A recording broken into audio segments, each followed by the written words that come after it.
Assalamualaikum warahmatullahi wabarakatuh. Perkenalkan nama saya Noni Atika Oktorsea. Saya sudah 5 tahunan menjalankan affiliate hanya dari rumah saja. Di kesempatan kali ini saya akan bongkar rahasia dan tips serta trik-trik yang bisa mendapatkan penghasilan hanya dari rumah lewat affiliate. Bicara kondisi saat ini, saya yakin semua mengalami bahwa barang-barang di sekitar kita, kebutuhan sehari-hari itu semuanya naik. Kemudian biaya pendidikan juga tidak murah. Bensin naik sehingga semua bahan-bahan pokok juga menjadi naik. Di sisi lain, gaji kita itu cenderung tetap, walaupun misalkan ada kenaikan itu juga nggak banyak persentasenya. Kemudian kalau misalkan kita pemilik bisnis, untuk saat ini juga bisnis itu tidak mudah ya, banyak sekali persaingan, kemudian banyak sekali kendala-kendala lapangan dan turunnya daya beli masyarakat membuat dunia bisnis itu tidak mudah seperti dulu. Kemudian apabila kita bekerja, itu pun ada resiko PHK. Jadi banyak sekali perusahaan-perusahaan yang kecil, besar, menengah itu dihantui dengan masalah PHK ya. Jadi memang inilah kondisi kita saat ini. Nah, dengan kondisi seperti itu, apa yang biasanya orang lakukan? Yang pertama biasanya adalah mengurangi kebutuhan. Jadi kebutuhan-kebutuhan yang nggak terlalu penting, misalkan mungkin beli untuk kebutuhan jalan-jalan mungkin agak dikurangi gitu ya, atau kebutuhan-kebutuhan yang di luar kebutuhan pokok itu biasanya dikurangi. Kemudian kita juga melakukan memotong pengeluaran. Jadi misalkan ya pengeluaran-pengeluaran yang tidak perlu itu kita potong karena kondisinya memang tidak mudah. Kemudian kita juga biasanya menurunkan kualitas. Misalkan biasanya beli tas atau baju yang branded, sekarang kita beli yang nggak branded gitu, yang biasa. Ini memang yang biasa orang lakukan. Kemudian untuk mendapatkan tambahan penghasilan gitu ya, untuk mencukupi semua kebutuhan tadi, biasanya yang orang lakukan adalah pertama lembur. Ya, jadi menambah jam kerja dengan harapan ketika menambah jam kerja maka penghasilan juga akan bertambah. Atau ketika dia memiliki satu pekerjaan, dia juga membuka usaha. Makanya kita banyak sekali melihat orang-orang yang misalkan, dia seorang karyawan, tapi dia buka rumah makan gitu, atau dia seorang guru, tapi dia juga berdagang gitu. Jadi banyak sekali pilihan-pilihan untuk membuka usaha ketika, walaupun dia sudah memiliki pekerjaan. Ini adalah untuk menambah penghasilan. Kemudian apalagi yang orang lakukan biasanya ketika dia tidak membuka usaha, maka dia berusaha mencari tambahan penghasilan lewat menjadi reseller misalkan, atau menjualkan produk-produk orang lain, dan juga menjadi seorang affiliate. Nah, hal-hal ini dilakukan oleh kebanyakan kita untuk mendapatkan tambahan penghasilan. Harapannya semua kebutuhannya jadi tertutup gitu ya. Tetapi apa yang terjadi kita lihat ketika kita melakukan lembur atau menambah jam kerja, maka waktu kita untuk keluarga itu jelas pasti berkurang. Kemudian badan kita menjadi cepat capek gitu ya, lelah, sehingga kondisi mood kita pun jadi nggak karuan ya, karena badan kita terlalu lelah gitu. Dan kemudian ada resiko-resiko penyakit karena kita sudah menggunakan badan kita itu overuse ya, dia terlalu terlalu diporsir gitu ya. Kemudian ketika kita melakukan, memutuskan untuk menambah penghasilannya dengan cara membuka usaha, maka ada beberapa hal yang bisa kita lakukan. Ketika kita punya ide dan punya uang, maka kita bisa buka usaha baru gitu ya. Misalkan kita mau buka toko, buka restoran, buka apa, itu jelas butuh modal ya. Jadi kita punya idenya, juga punya uangnya, kita bisa buka usaha baru. Tetapi misalkan kita tidak punya ide, tapi punya uangnya, kita bisa buka usaha franchise ya. Jadi franchise ini tinggal kita beli aja modal usaha, usaha yang sudah jalan gitu ya dengan brand-brand tertentu. Nah, dengan membeli franchise maka, nggak perlu ide dari kita, tetapi kita tinggal mengeluarkan uang. Nah, dua cara membuka usaha ini, kedua-duanya itu jelas butuh modal dan itu nggak sedikit ya. Untuk membeli franchise itu, butuh jutaan, puluhan juta, bahkan mungkin sampai ratusan juta untuk franchise. Kalau kita buka toko misalkan itu juga nggak cukup 10 juta ya, apalagi kita harus sewa tempat, jadi modalnya cukup besar.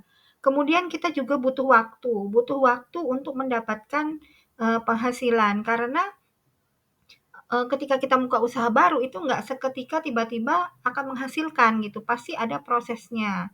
Kemudian yang ketiga, kadang-kadang juga ada risiko tidak balik modal ya, banyak sekali di sekitar kita, kita lihat aja di pinggir jalan gitu, ada orang yang baru buka usaha 1 tahun, 2 tahun tiba-tiba tutup, padahal belum tentu juga dia udah balik modal, tapi udah tidak bisa bertahan lagi gitu. Banyak sekali usaha-usaha yang seperti itu. Kemudian kita lihat pilihan yang ketiga yang biasanya orang lakukan adalah menjadi reseller. Reseller ini menjualkan produk orang lain ya. Ini juga ada modal, yaitu modalnya stok barang. Kemudian kita juga kalau resellernya ini perlu apa, karena dia menyetok barang, akhirnya dia butuh tempat. Kalau tempat di rumah dia nggak mencukupi, dia harus sewa tempat. Kemudian untuk mendapatkan komisi yang besar biasanya modalnya juga harus besar gitu. Jadi misalkan seorang agen dengan komisi 40 apa namanya, selisih marginnya 40% dengan seorang reseller yang selisih margin 15%, tentu modal yang dikeluarkan berbeda. Jadi ketika dia pengen marginnya lebih besar, maka modalnya juga harus lebih besar. Nah, pilihan yang keempat yang dilakukan adalah menjadi seorang affiliate. Apa bedanya reseller dan affiliate ya? Kalau reseller ini biasanya dia stok barang, tapi kalau affiliate tidak. Jadi affiliate ini modalnya dia hanya mempromosikan ya, jadi modalnya bisa nol, dia nggak perlu modal di awal. Kemudian dia juga minim resiko. Dan juga hasilnya itu bisa menyesuaikan dengan omset yang dia dapatkan, jadi tidak terbatas ya sesuai omset.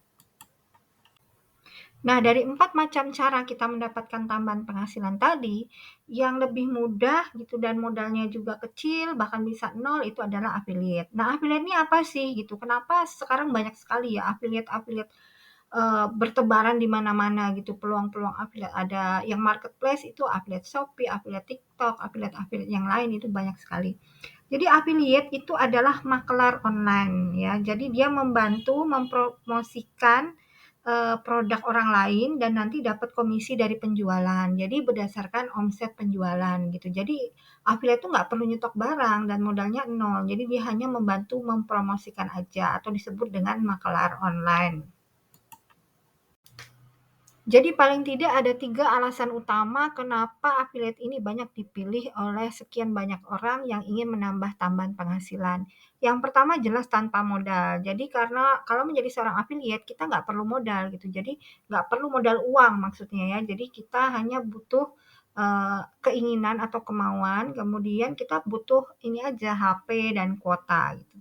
Kemudian yang alasan kedua kenapa banyak orang milih affiliate adalah mudah. Jadi cenderung lebih mudah karena kita nggak perlu ngurusin produk, kita nggak perlu ngurusin perizinan, kita nggak perlu ngurusin tempat, sistem, karyawan, dan sebagainya. Kita hanya share-share link aja atau kita hanya share-share materi promosi aja itu sudah bisa mendapatkan income. Dan alasan yang ketiga adalah hasilnya besar. Jadi hasil di seorang affiliate itu tergantung omset. Jadi kalau kita pengen hasil yang besar ya omsetnya besar, berarti bekerjanya juga lebih keras. Jadi hanya seperti itu aja. Jadi penghasilan kita ya sesuai dengan omset yang didapatkan. Jadi ini tidak terbatas. Beda dengan gaji ya. Kalau gaji itu kan terbatas. Misalkan satu bulan kita mendapatkan 5 juta katakanlah. Tapi di sistem affiliate itu nggak terbatas sesuai dengan omsetnya. Kalau omsetnya besar ya dapatnya besar. Kalau pas omsetnya kecil dapatnya kecil. Jadi itu. Jadi 3 alasan inilah yang membuat banyak sekali orang-orang memilih affiliate. Nah, dari sekian banyaknya affiliate ya, affiliate pasaran itu banyak sekali dan teman-teman bisa pilih yang mana aja yang teman-teman suka. Tetapi pada dasarnya itu ada 2 macam affiliate. Yang pertama adalah affiliate produk digital. Jadi produknya itu nggak terlihat gitu ya. Misalkan seperti training, e-book, kemudian template dan sebagainya. Jadi benda-benda yang tidak bisa dipegang gitu. Jadi ini bentuknya hanya digital, jadi produk digital. Yang kedua adalah produk fisik. Kalau produk fisik ini ya seperti tas, baju, celana gitu ya, barang-barang fisik yang bisa dipegang. Jadi pada dasarnya ada 2 macam ini.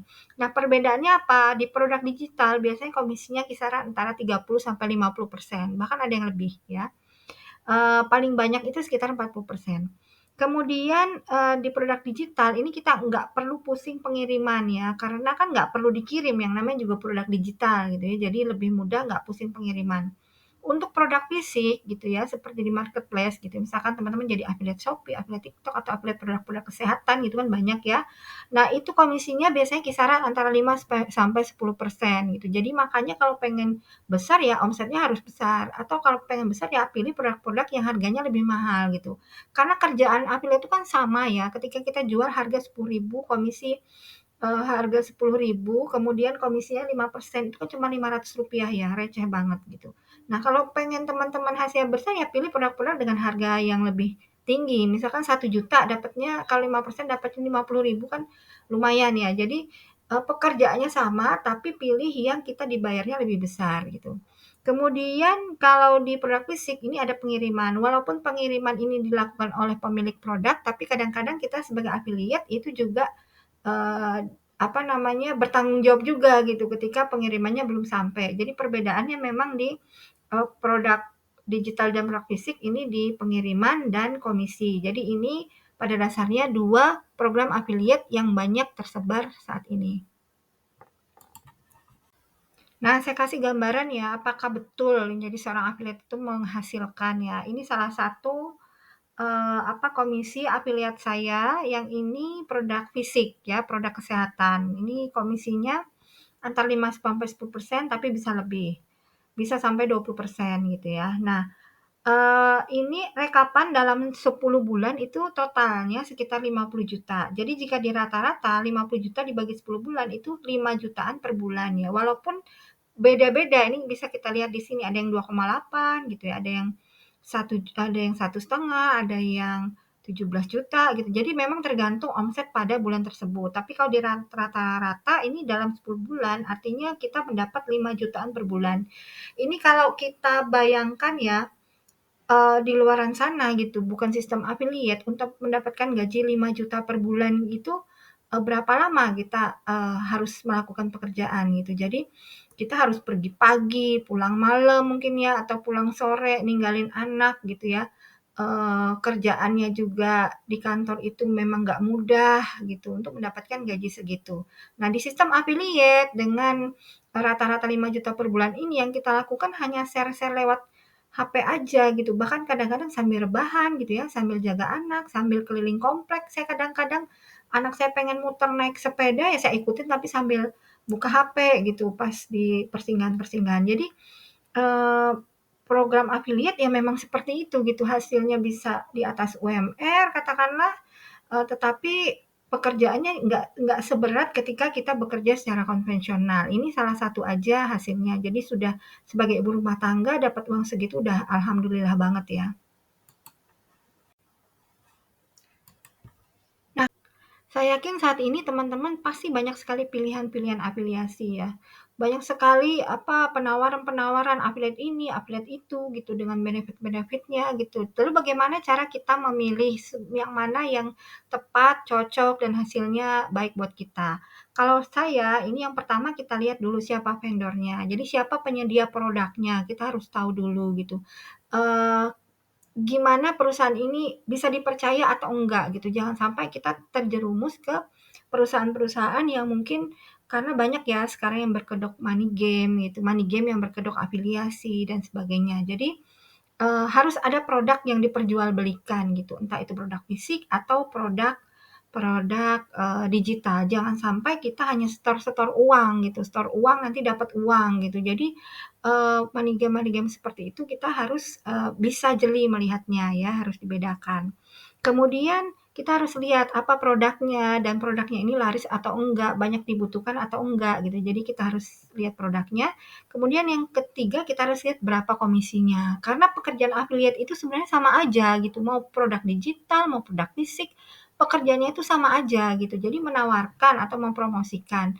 Nah, tinggal kita memilih mau dibayar berapa nih dari pekerjaan kita. Jadi jangan sampai kita bekerja capek-capek tapi hasilnya nggak sesuai dengan harapan gitu ya. Jadi kita harus tahu nih berapa komisinya. Kemudian yang keempat, apakah ada support sistemnya. Jadi support system ini adalah bagaimana kita misalkan ada training-trainingnya atau enggak, ada mentornya atau enggak gitu ya. Jangan sampai ketika kita melakukan program afiliasi, tapi kita harus training ke tempat lain. Jadi kita harus bayar kos lagi gitu ya. Seperti affiliate TikTok, affiliate Shopee itu kan nggak ada bimbingannya ya, nggak ada bimbingannya. Jadi kita harus training lagi gitu. Jadi kalau saran saya sih itu lebih baik milih perusahaan-perusahaan atau bergabung di program afiliasi yang sudah ada support sistemnya dan sudah ada mentornya sehingga kita lebih mudah gitu menjalankan. Jadi kita konsentrasinya itu cuman jualan aja, mempromosikan aja, nggak mikir-mikir hal-hal yang lain karena skill kita sudah ada disupport sendiri gitu oleh perusahaan. Jadi gitu. Jadi saya rangkum sedikit, ada 3 komponen penting yang harus kita pahami dulu, kita lihat dulu gitu ya sebelum kita memutuskan. Yang pertama adalah vendornya atau perusahaannya, kemudian produknya, dan juga dari support sistemnya. Nah, Eee, setelah kita mengetahui atau memutuskan gitu ya, "Oh, saya pengen nih jadi affiliate." Jadi langkah-langkahnya itu apa aja? Yang pertama, tadi kita tentukan dulu dengan siapa kita akan kerjasama, vendornya yang mana nih gitu, kita bergabung di afiliasi yang mana. Kemudian kita tentukan produknya. Kadang-kadang di satu vendor itu juga produknya ada macam-macam, ada banyak. Kita pilih yang sesuai dengan keinginan kita, mungkin dari sisi komisinya, dari sisi harganya, mana yang, sesuai dengan kita gitu ya. Kemudian yang ketiga, kita harus siapkan kolamnya. Nah, kolamnya ini terserah kita, mau sosial media boleh ya, ada Facebook, Instagram, TikTok, dan lain sebagainya, atau kita mau menyiapkan grup kolamnya di WhatsApp juga boleh. Yang penting kolamnya itu harus kita siapkan dulu, karena di sana kita akan berjualan gitu. Jadi, kalau pasarnya belum ada, ya bingung juga kan kita mau jualnya di mana. Jadi, teman-teman harus siapkan dulu kolamnya. Yang keempat, siapkan skrip atau konten promonya. Nah, di sini perbedaannya ketika teman-teman bergabung di affiliate marketplace ya, kayak affiliate Shopee, TikTok gitu, teman-teman harus bisa bikin konten. Jadi teman-teman harus bikin konten setiap hari ya, kalau pengen hasilnya banyak gitu ya. Jadi harus ada skill khusus gitu. Tapi ketika teman-teman bergabung di produk digital seperti yang saya lakukan saat ini, itu kita nggak pusing bikin konten karena biasanya sudah disiapkan. Kita tinggal share aja gitu. Atau produk, kesehatan yang sedang saya jalani sekarang ini yang tadi hasilnya di depan saya ceritakan 50 juta, itu juga nggak pusing bikin konten karena udah disiapin semua tinggal share. Dan udah ada Zoom-nya gitu ya, kita tinggal undang ke sana gitu. Jadi kita intinya cuman nge-share-nge-share aja gitu. Makanya pilih afiliasi-afiliasi yang pekerjaannya itu nggak terlalu rumit gitu ya, nggak terlalu kita harus bikin konten gimana. Kalau misalkan teman-teman memang seorang konten kreator, ya itu memang bagus ya. Tapi untuk ibu-ibu rumah tangga mungkin atau yang bekerja yang waktunya nggak banyak, saya sarankan pilih afiliasi-afiliasi yang nggak terlalu menghabiskan banyak waktu untuk bikin kontennya gitu. Jadi udah ada apa namanya skrip promonya, udah ada flyernya, udah ada videonya, tinggal kita share aja. Kemudian yang kelima adalah setelah materi-materi promo tadi kita siapkan, kita tinggal share aja gitu, share yang banyak ke kolam kita, baik di sosial media gitu, di status WA, di grup kolam, atau lewat broadcast dan sebagainya. Dan jangan lupa di follow up. Follow up itu adalah ditanyakan kembali gitu ya. Jadi yang kita share tadi bisa di sosmed, bisa di WhatsApp, atau bisa secara offline. Jadi secara offline mungkin kita mengadakan seminar-seminar offline atau kita bertemu dengan teman kita, saudara kita ceritakan itu juga bisa. Jadi ini aja sebenarnya pekerjaan inti dari seorang affiliate. Bagaimana supaya pada saat kita bergabung di sebuah afiliasi kita dapat komisinya? Karena memang nggak menutup kemungkinan banyak juga orang yang bergabung di afiliasi tapi nggak dapat apa-apa gitu. Nah, yang pertama adalah kita harus siapkan sosmed kita gitu. Kalau teman-teman mainnya di sosmed, apapun sosmednya, mau TikTok, Facebook, Instagram gitu, siapin aja, digedein, banyakin followernya, banyakin friends-nya gitu ya. Dan kalau misalkan di sosmed ini kita harus siapkan konten promonya gitu ya. Dan juga bukan hanya promo ya, kalau di sosmed kita harus bangun interaksi dulu gitu. Kemudian yang kedua, kalau kita punya grup kolam, kita harus siapkan grup kolam yang besar. Jadi harus banyak membernya dan tertarget. Yang ketiga, kita harus siapkan list broadcast-nya. Nah, materi-materi grup kolam dan broadcast ini saya punya kelasnya sendiri ya, namanya kelas WA Marketing. Bisa tanyakan ke orang yang memberikan video ini, atau teman-teman kalau misalkan pengen lebih lanjut untuk belajar grup kolam dan membangun broadcast bisa hubungi saya. Nah, selain itu kita juga harus menyiapkan konten promo, skrip promo, dan skill follow up. Nah, saya pengen mencermati skill follow up. Banyak sekali orang-orang yang biasanya pinter promo, tapi nggak mau follow up gitu. Padahal orang bergabung, orang membeli itu adanya di follow up. Follow up itu apa sih? Follow up itu adalah menanyakan kembali gitu ya. Nah, ketika menanyakan kembali, orang biasanya ada keberatan, ada pertanyaan. Nah, kita harus beresin dulu itu. Pertanyaannya harus dijawab, keberatannya harus dijawab dulu, baru orang akan memutuskan iya atau tidak. Nah, untuk skill follow up nanti kita akan bahas lebih jauh lagi. Saya juga punya trainingnya untuk skill follow up. Nah, saya pengen sharing sedikit apa yang saya lakukan selama ini kurang lebih 5 tahun ya untuk mendapatkan penghasilan dari dunia afiliasi. Yang saya lakukan kalau teman-teman percaya ya, saya cuma lakukan 2 hal ini. Yang pertama bangun kolam, yang kedua membuat list broadcast gitu ya. Cuman 2 hal ini dan itu hanya digunakan, menggunakan WhatsApp aja gitu, jadi dari HP. Untuk sosial media saya memang udah ada dari dulu, tapi itu nggak saya porsir ke sana gitu. Sosial media di Facebook itu hanya sebagai sumber leads aja. Tetapi saya lebih banyak penjualan, lebih banyak promosi itu di WA, baik menggunakan grup-grup kolam, saya punya lebih dari 50 kolam pribadi ya, bukan grup orang lain, tapi kolam yang adminnya itu saya gitu. Jadi ada sekitar 50 lebih grup kolam. Kemudian saya juga rutin melakukan list broadcast. Nah, gimana caranya supaya nggak terblokir? Karena banyak orang yang nggak berani broadcast karena takut terblokir. Nah, itu ada caranya, ada trik-triknya gitu ya.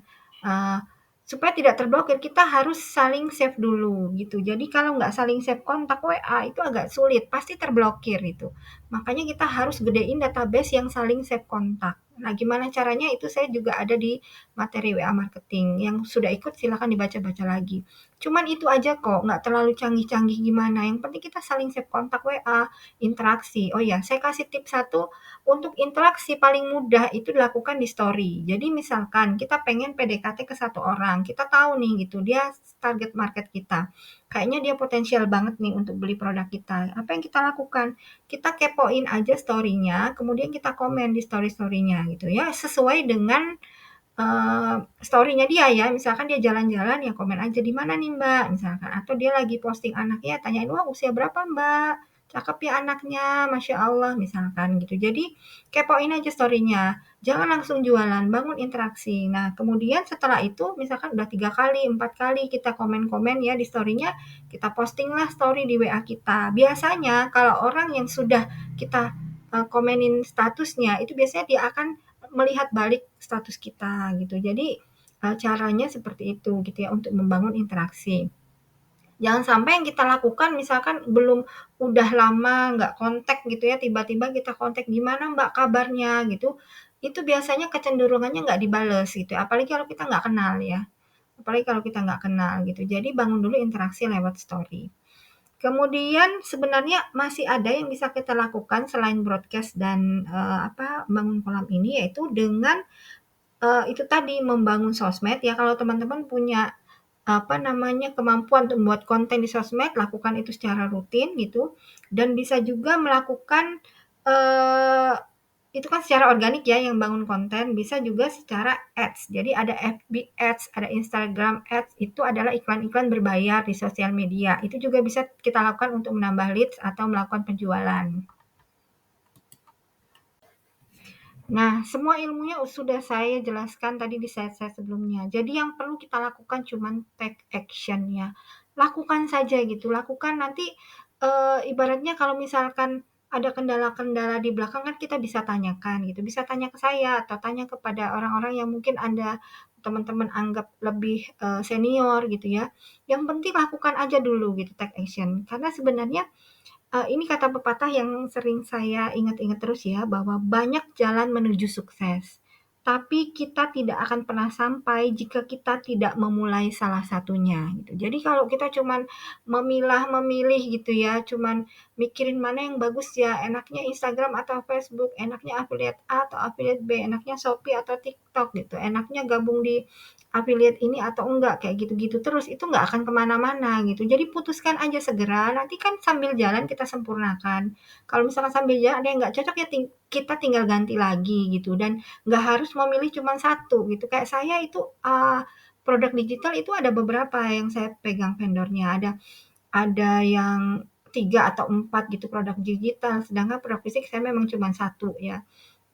Jadi itu, jadi nggak perlu teman-teman sibuk memikirkan ini atau udah kerjain aja mana yang menghasilkan gitu. Jadi yang namanya affiliate itu kan macam-macam ya, ada yang komisinya harian, ada yang komisinya mingguan, ada yang bulanan gitu ya, ada yang harganya murah receh-receh tapi gampang jualnya, ada yang harganya mahal, susah jualnya tapi hasilnya besar gitu ya.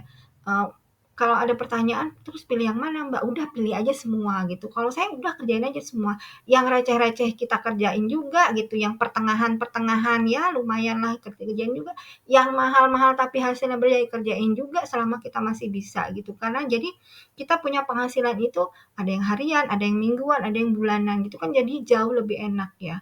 Kalau teman-teman waktunya terbatas ya pilihlah mana yang kira-kira teman-teman bisa jalankan dan teman-teman sukai gitu ya. Kalau misalkan waktunya lebih luang kayak saya ibu rumah tangga ya pilih aja 1, 2, 3 atau lebih itu nggak jadi masalah gitu ya. Jadi yang penting adalah take action. Jadi gedein kolamnya, share promonya, follow up dan insya Allah hasil-hasil seperti yang saya tuliskan di sini teman-teman bisa dapatkan lebih dari itu. Ini kan saya dengan 5 anak gitu, seorang ibu rumah tangga gitu ya. Alhamdulillah bisa mendapatkan segini. Saya yakin teman-teman yang mungkin lebih profesional gitu ya, yang punya mungkin waktunya juga lebih banyak gitu ya, atau teman-teman yang lebih muda dari saya, usia saya udah di atas 40 ya.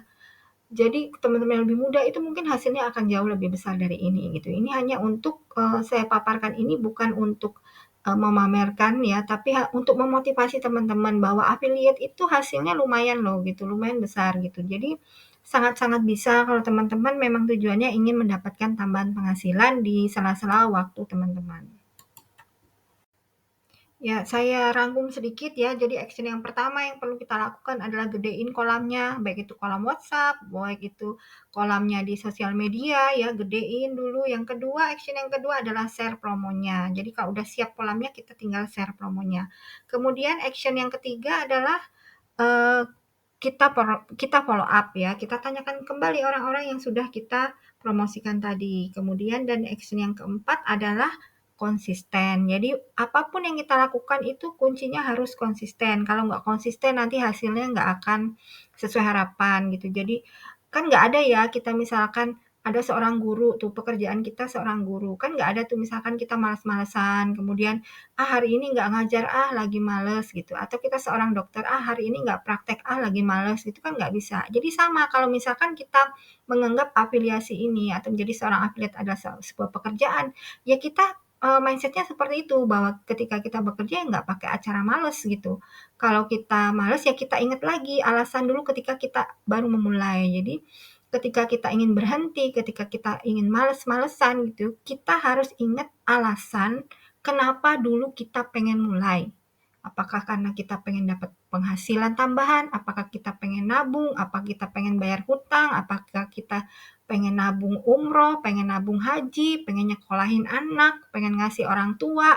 Apapun itu harus dipegang alasannya. Kalau alasannya nggak kuat, itu ketika ada tantangan sedikit udah males. Ketika dia omongin orang udah males gitu. Jadi alasan ini yang harus kita pegang terus. Jadi ketika kita pengen berhenti, kita pengen eee, kita malas gitu ya, ingat lagi alasan ketika kita, ingin memulai. Alhamdulillah semua sudah saya sampaikan, selanjutnya terserah teman-teman mau dijalankan atau tidak, mau di ATM atau tidak. Kalau ada pertanyaan bisa WA saya.